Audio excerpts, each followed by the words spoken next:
നിങ്ങൾ Canara bank manager? അതെ, ഞാൻ തന്നെ. എന്നെ മനസ്സിലായോ? അഡ്വക്കേറ്റ് ജോൺ സാമുവൽ. അകത്തേക്കിരിക്കാം. വേണ്ട, നമുക്കൂടെ ഇരിക്കാം.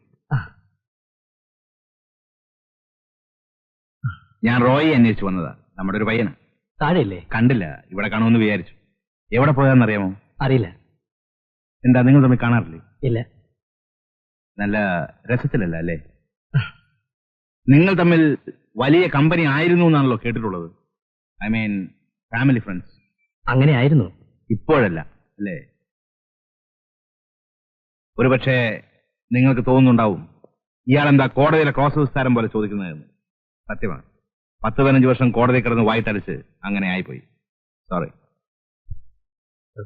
കാപ്പി എടുക്കാൻ ഇവിടെ വൈഫില്ല. അറിയാം. ഞാൻ ഷൈനിയെ കണ്ടിട്ടാ വരുന്നത്. ഷൈനി എല്ലാം പറഞ്ഞു. മിസ്റ്റർ രാജ്മോഹൻ, റോയിയും ഷൈനിയും തമ്മിലുള്ള പിണക്കം തീർക്കാനാണ് ഞാൻ ഇറങ്ങിത്തിരിക്കുന്നത്. പക്ഷെ ആ കുരു കഴിയണമെങ്കിൽ അത് നിങ്ങളിലൂടെ ആയിരിക്കും. മനസ്സിലായില്ല. അവര് തമ്മിൽ പിണങ്ങാനുള്ള കാരണം നിങ്ങളാണ്. ഞാനോ? യെസ്, നിങ്ങളും ഷൈനിയും തമ്മിലുള്ള കണക്ഷൻ. ഇല്ല, ഞങ്ങളും അങ്ങനൊന്നുമില്ല. ശരിയായിരിക്കാം. അതേപോലുള്ള ബന്ധം മാത്രമേ നിങ്ങളുടെ ഭാര്യയും റോയും തമ്മിലുള്ളൂ. പക്ഷെ നിങ്ങളത് തെറ്റിദ്ധരിച്ചു. ഏറ്റവും നല്ല നിലയിൽ കഴിയുന്ന കുടുംബങ്ങളിലാണ് എളുപ്പത്തിൽ അപകടങ്ങൾ ഉണ്ടാവുന്നതെന്ന് പറഞ്ഞു കേട്ടിട്ടുണ്ട്. അതിവിടെയും സംഭവിക്കും. നമുക്ക് എല്ലാ പ്രശ്നങ്ങളും സോൾവ് ചെയ്യാം. മിസ്റ്റർ രാജ്മോഹൻ, നിങ്ങൾ എന്നോട് സഹകരിക്കും. നാളെ രാവിലെ 10 മണിക്ക് എന്റെ വീട് വരെ വരുന്നതിൽ അസൗകര്യമൊന്നുമില്ല. ഇല്ല. ഇതാണ് എന്റെ അഡ്രസ്. ഞാൻ വെയിറ്റ് ചെയ്യും.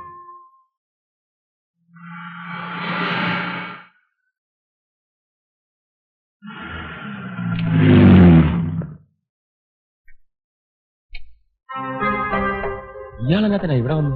ഇയാൾക്കെന്താ ഇവിടെ കാര്യം?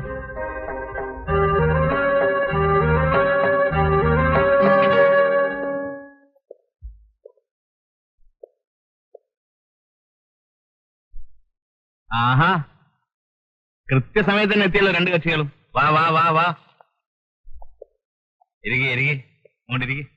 ആനേ, കാപ്പി എടുക്ക്. നമ്മുടെ കക്ഷികൾ എത്തിയിട്ടുണ്ട്.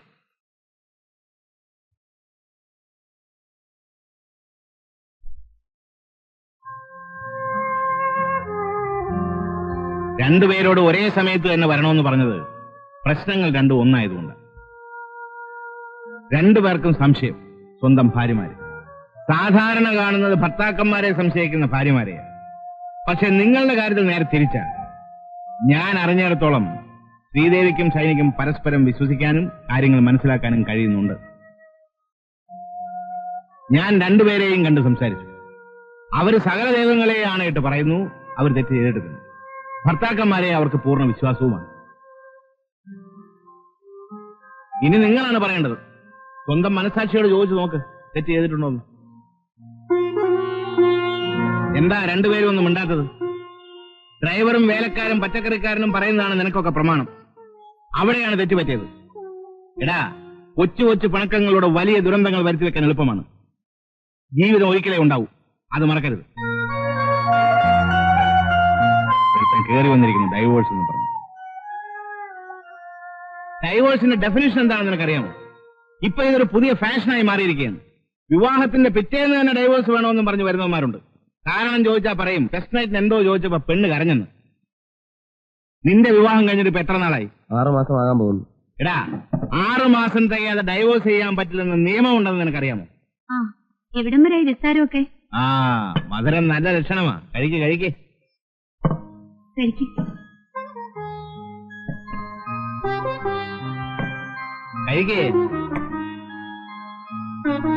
എനിക്കൊന്നേ പറയാനുള്ളൂ.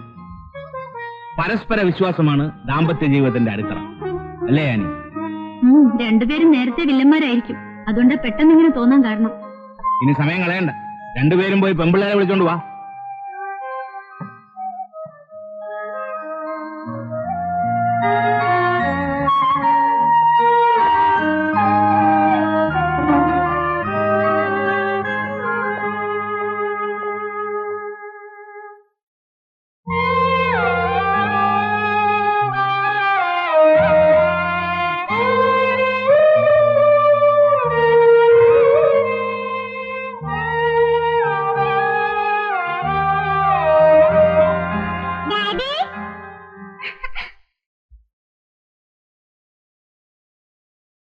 കാര്യങ്ങളെല്ലാം ഞാൻ പറഞ്ഞ് സോൾവ് ചെയ്തിട്ടുണ്ട്. ഇനി പ്രശ്നങ്ങൾ ഉണ്ടാക്കി എന്നെ ബുദ്ധിമുട്ടിക്കരുത്. നിങ്ങളും അത്ര മോശക്കാരൊന്നുമല്ല. ഭർത്താക്കന്മാര് ജോലി കഴിഞ്ഞ് വരുമ്പോ പുഞ്ചിരിക്കുന്ന മുഖവുമായി അവരെ സ്വീകരിക്കാതെ വേറെ എവിടെയെങ്കിലും പോയിരുന്ന ആർക്കാ ഇഷ്ടപ്പെടുക? അതുകൊണ്ട് മേലിൽ ഇങ്ങനെയൊന്നും ഉണ്ടാകാൻ നോക്കണം. ഞാനൊരു കാര്യം പറഞ്ഞേക്കാം. നിങ്ങൾക്ക് രണ്ടാൾക്കും സൗന്ദര്യത്തിന് കുറവൊന്നുമില്ല, സമ്മതിച്ചു. ആരോഗ്യത്തിനും കുറവൊന്നുമില്ലല്ലോ. ഈ വേലക്കാരെ കൊണ്ട് ജോലി ചെയ്യിപ്പിച്ച് കൊച്ചമ്മ ഞവഞ്ഞിരിക്കാതെ സ്വന്തമായിട്ട് ജോലി ചെയ്ത് ഇവറ്റകളെ പറഞ്ഞേക്കേ. ഇനി മാന്യന്മാർ രണ്ടുപേരും വന്നാട്ടെ, വന്നാട്ടെ. ഇനി ഇമ്മാതിരി പരാതികളുമായി വന്ന് എന്നെ വിഷമിപ്പിക്കും. ഞങ്ങൾ നാട്ടെ ഭാര്യ ഭർത്താക്കന്മാർ ഒന്നിച്ച് നിൽക്കുന്നു കാണട്ടെ. ആ വെരി ഗുഡ്. ഇതെല്ലാവരും സ്ഥലം വിട്. വീട്ടിൽ പോ. വിളിച്ചോണ്ട് വീട്ടിൽ പോ. അവിടെ നിങ്ങളുടെ വണ്ടിയാണ്. ഞാനും ആനയും അങ്ങോട്ട് വരുന്നുണ്ട്. ഉഗ്രനൊരു ശാപ്പാട് തന്നേക്കണം.